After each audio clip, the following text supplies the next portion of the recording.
Hey, what's up you guys? Welcome back to the channel. Today I want to talk about 5 money accounts everybody should have. Now the purpose of this video is to explain to you how these accounts are going to help you today and also help you build your financial future for later down the road when you retire.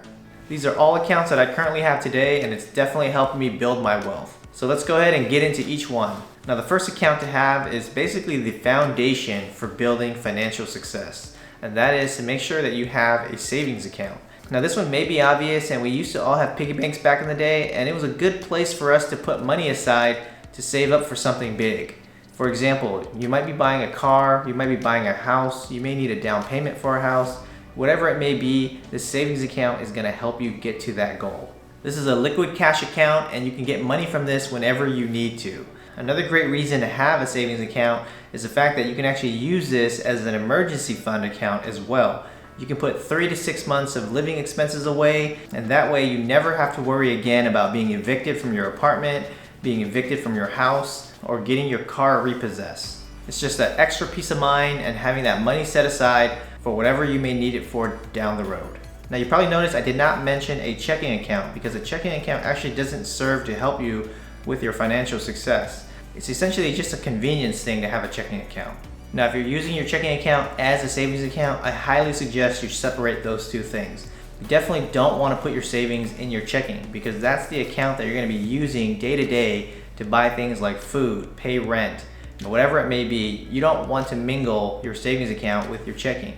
That way you can actually see your savings account grow every month. That way you can keep track of it, you can work on it, you can build it. If you start seeing it dipping, you can actually control it and do things about it.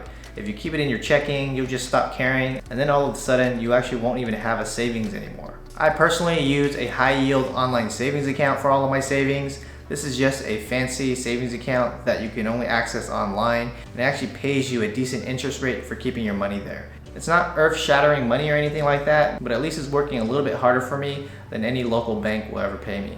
And the bank I use is called Ally Bank, so if you guys want to use that, you guys can use that as well. They're very reputable, they have a great online interface, money transfers are very quick, so I can transfer money from my savings to my checking if I need to, or vice versa, and it helps me keep track of my savings account. Now the next account I want to talk about is to make sure that you actually have a retirement account.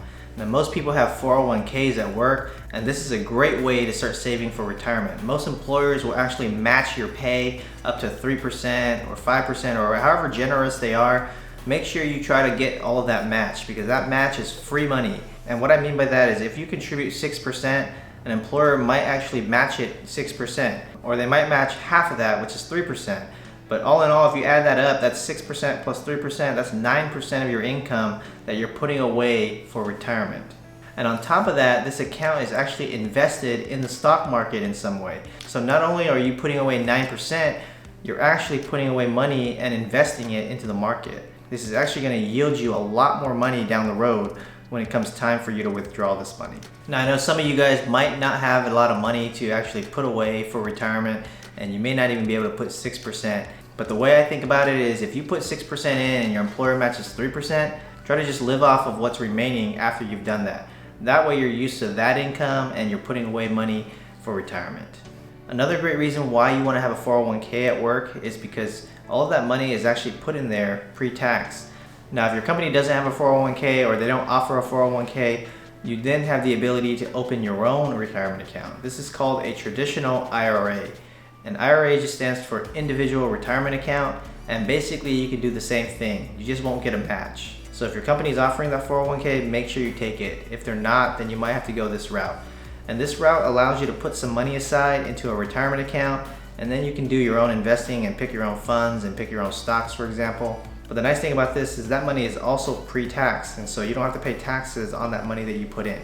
So for this account, you can put up to $6,000. For the 401k I mentioned earlier, you can put $19,500. It's just a good place to put some of your money to try to hide from Uncle Sam, and that way it'll help you build your net worth as well. You will have to pay taxes later when you actually withdraw this money during retirement, but you can probably just worry about that later. Now me personally, because I have a pretty good salary, I max out my 401k every year, $19,500. My wife doesn't make as much money as I do, but I've been convincing her to max out hers as well. That way we just live on less, and that way we put more money aside for retirement. And it also keeps us a little bit more disciplined on what we spend our money on, because we're actually seeing less money in our paychecks, but we're actually seeing more money in our retirement accounts. The next account you might want to have in your arsenal is a Roth IRA or a Roth 401k. Now, I'm not going to go into the difference between the two because there are some nuances and it has to do with income limits and things like that. But if you can get a Roth IRA or a Roth 401k, it might be worth it to you to put some of your money in there. Now, one of the cons of this account is that it won't actually save you on taxes right now. So that might steer you away from actually contributing into one. I know it did for me when I was in my 20s and I wasn't making that much money. Putting $1,000 away into a Roth IRA was not appealing to me at all. But believe me, if you can put even a little bit, let's say $100 a month, it's going to pay itself off over the long term. And the difference between a Roth and a traditional is the fact that in a Roth, all the money that's actually in there can grow tax-free. So let's say that $1,000 a year that you put in there turns into like $100,000 down the road. Well, that $100,000 down the road, you can pull it all out tax-free. You don't have to pay a single dime in taxes on that. Whereas a traditional IRA, if it turned into $100,000 and you pulled out $100,000, you would have to pay taxes on that $100,000 depending on what bracket you were in. That's why you want to have some of your money inside of a Roth. Now, a lot of people don't really talk about a Roth this way, but a Roth can actually serve as an emergency fund as well. Now, earlier I mentioned you should have 3 to 6 months of emergency funds. Well, you can actually lower that to, let's say, 5 months or 4 months or 3 months. Because in a Roth, whatever you contribute in there, you can actually withdraw it penalty free. Because the fact that you put that money in after taxes, that means that you can pull that money out penalty free as well if you had some kind of emergency.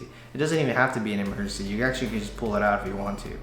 So if you put $5,000 in there of your own money, and let's say it grew to $10,000, well, you get to pull out $5,000 penalty free because that was the amount that you actually contributed yourself. The IRS doesn't allow you to pull out the gains, but you can pull out what you contributed. So that means that that $5,000 can actually serve as like a secondary backup emergency fund. Now, me personally, I'm starting to build up my Roth IRA now that I have a lot of excess funds and I don't really need to build an emergency fund anymore.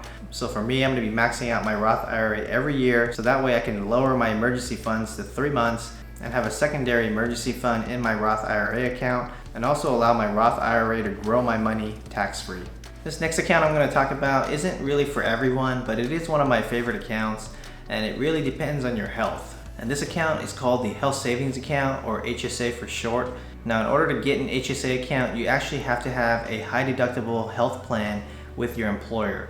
These plans are typically less per month in terms of premiums, but higher if you actually end up using your health insurance. The co-pays are higher, the co-insurance is higher, the deductibles are higher. So you have to be a little bit careful here, because if you actually have to go to the doctor for whatever reason, or you have an emergency, you're gonna be paying a lot more money out of pocket. So it's something that you need to weigh for yourself.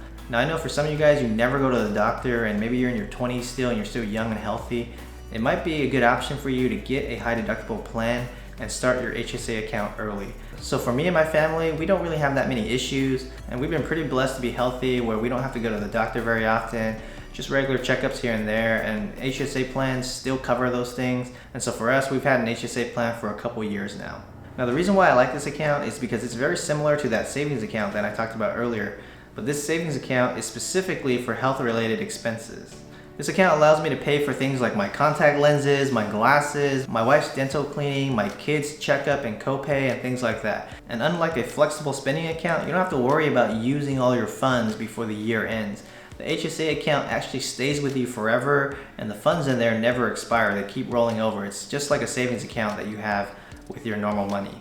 Now, another thing I really like about this account is the fact that you actually can start investing with it once you actually have a certain amount of funds in there. So for example, my wife's HSA plan allows you to invest all funds once you reach $2,500. So that means that all funds above $2,500 can now be invested into the stock market. And so I can go and buy some mutual funds or some funds that they've already pre-selected. And usually I just pick the same funds that I always invest in. And now that money that I have in there is actually working for me. And so if I don't spend a lot of money on health-related costs for the year, I actually have a whole bunch of money in there that's just sitting there. And instead of just sitting there doing nothing, I can actually put that money to work. And so I'll leave my $2,500 base in there, which is needed for the account. And then anything extra that I contribute every month is gonna go towards an investment. Now, I mentioned earlier that the premiums on these plans are much cheaper, and instead of taking the difference as savings, we just put that extra money into the HSA account to let it grow. Now, if you thought that was amazing, it's actually even better. That money actually goes in pre-tax as well. It's very similar to a 401k where they don't take any taxes out, and you can put that money in there tax-free. And also, those funds that are growing for you, they actually get to grow tax-free as well, as long as you spend that money on qualified medical expenses. And then the third great thing about this account is the fact that everything that you expense towards it is actually tax-free as well. And so all the money coming out of it to pay for your contact lenses or your glasses, it's actually not taxed. And so they don't count that as income on your tax return. This is what you call a triple tax advantage account. That's why the HSA is so popular. Now, there is a con in having an HSA, and that is you do have to be conscious about your health and understand what you're willing to risk, because you could get hit with a really big co-insurance bill that you may not be able to cover. That's why you have to be a little bit careful. And me personally, I've been maxing out my HSA every year, which is $7,100. And I want to build this nest egg up to $50,000 or $100,000 or whatever I need to cover maximum out of pocket per year. Because if I have a catastrophic accident, I want to make sure that I actually have the funds in the HSA account that can cover that event. So that way I don't have to dip into my emergency funds from my savings account. But imagine having $50,000 or $100,000 in your HSA account. By the time you get a little bit older, when you're probably going to be using your medical insurance a little bit more, it's just that extra peace of mind to have funds set aside specifically for a specific task, such as health, which is very important to your well-being, and not really ever having to worry about expensive medical bills. Now, if everything works out and you end up not using your HSA, there's actually another added benefit to this.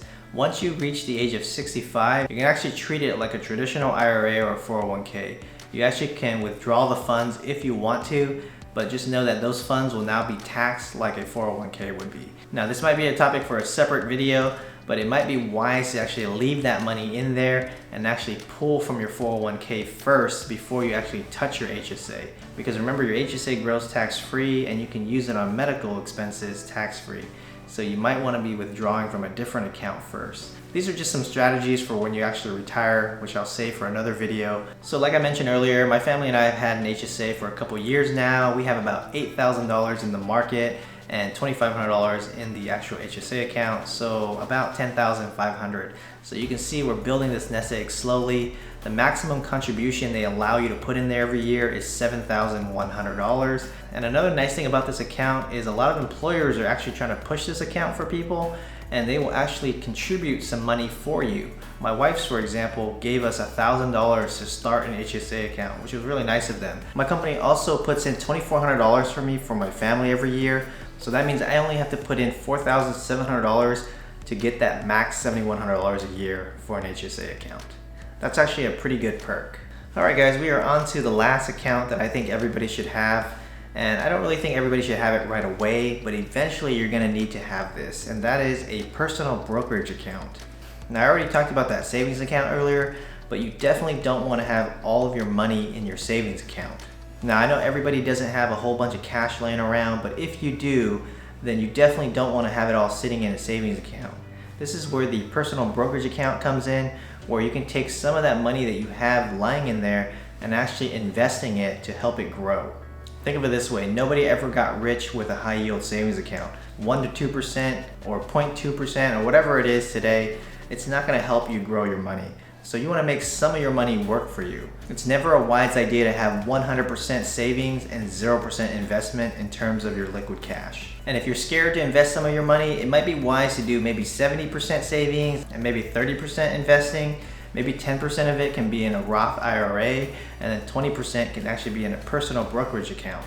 It really depends on what your financial situation looks like, but if you got to step 5, then most likely you have a lot of excess cash and you want to do something with it. That way it can actually help you grow your net worth and build your wealth. So make sure you take some of that money and put it in some safe ETFs or some safe growth ETFs. That way you can earn 7 to 9% return on that money. And then as your comfort level goes up and the gains start to pile on, you might want to switch up your strategy again and maybe go 50-50. Now, for me personally, I don't like putting a whole bunch of money into the market all at once because I don't really know how to time the market that well, and I'd rather just put it in consistently every month.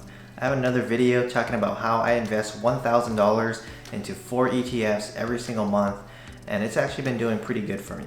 So if you have a huge nest egg in your savings account and you want to start investing it, you might want to go that route as well. So that way you can kind of ease that money into the market. If you're interested in that video, check it out here. Just remember guys, the rich keep getting richer because they're actually taking their money and investing it. They're not spending it on things that don't make them money. So there you have it guys, 5 accounts that I think everybody should have. And you might have noticed that 4 out of the 5 accounts are actually investment accounts. And that is because you need to invest your money to build wealth. Nobody ever got rich saving every single penny, so you have to have investment accounts that have money working for you. Now for some of you guys, you may have none of these accounts, and that's okay. Everybody started somewhere.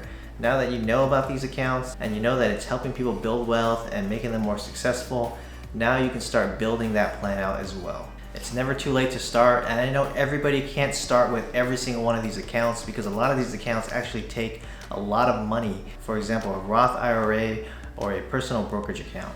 So what I suggest you do is just start with a savings account first, do your company's 401k match so that way you have a retirement plan, and then start working on all the other things as you kind of build up your career and build up your income.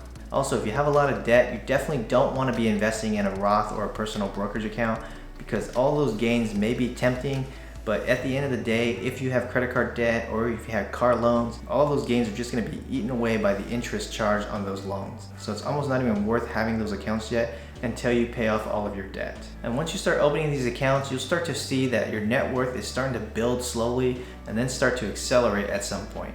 You'll definitely want to keep track of your net worth using something like mint.com because it will actually encourage you to actually build these accounts up. At least it did for me. Well guys, hopefully you found this video helpful. If you did, don't forget to hit that like button down below. It's free for you and it helps my channel out a lot. If you guys like videos like this, I have a lot of other videos on my channel. Make sure you guys check those out. And don't forget to hit that subscribe button so you don't miss the next video. As always guys, have a nice day and good luck with your finances.